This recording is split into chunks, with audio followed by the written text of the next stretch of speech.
एक विशेष वर्ग लुटेरों का, एक विशेष वर्ग बिचौलियों का, एक विशेष वर्ग जो सुबह सुबह कुर्ते पजामे पहन के कलफ लगाकर और लघु सचिवालय में पहुंच जाते थे।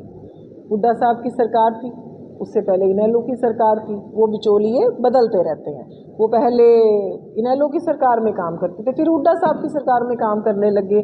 अब या तो आपको अपनी ज़मीन बेचनी पड़ेगी, या आपको घर बेचना पड़ेगा, या आपको माँ की जेवर बेचने पड़ेंगे। अब जब मान लो मैंने बेच तो दिए, लेकिन अब कोई मीडिएटर तो चाहिए ना सेटिंग करवाने के लिए। आपको पता है HCS की नौकरियां कैसे मिलती थी, आपको पता है हर तरीके की नौकरी कैसे मिलती थी, या फिर उनके रिश्तेदार हो तब नौकरी मिल सकती थी।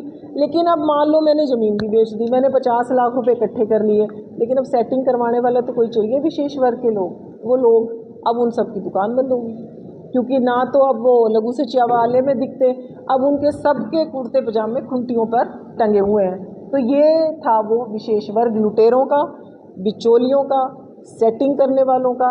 इस विशेष वर्ग की मैं लगातार बात कर रही हूँ, और आज झारखंड में भी जहाँ कांग्रेस की सरकार है सेम स्टेटस हो रहा है। इसी चीज़ के लिए उन जो छात्रों का झारखंड में आंदोलन चल रहा है। मैं कल आपने ये बात की थी विशेष वर्ग को नौकरियां दी, क्या चीज? विशेष वर्ग को नौकरियां दी। तो ये विशेश वर्ग कोई तो ये तो विशेष वर्ग कोई तो नौकरियां मिल रही थी, इन्हीं के तो किसी के बच्चा लग रहा था, किसी का जो पर्ची खर्ची से लग रहे थे, इसी विशेष वर्ग को तो नौकरी मिल रही थी। जो चौटाला सरकार में थे वो कांग्रेस में चले गए, जो कांग्रेस वाले जो बीजेपी में आ गए, वो विशेष वर्ग आपके पास तो कुछ होगा नहीं। हमारा जब हमने करी पूरी पारदर्शिता से कर दी नौकरी, तो फिर बताओ वो विशेष वर्ग कैसे आएगा? लास्ट सवाल भाई साहब, मैं ये कहना चाह रहा हूँ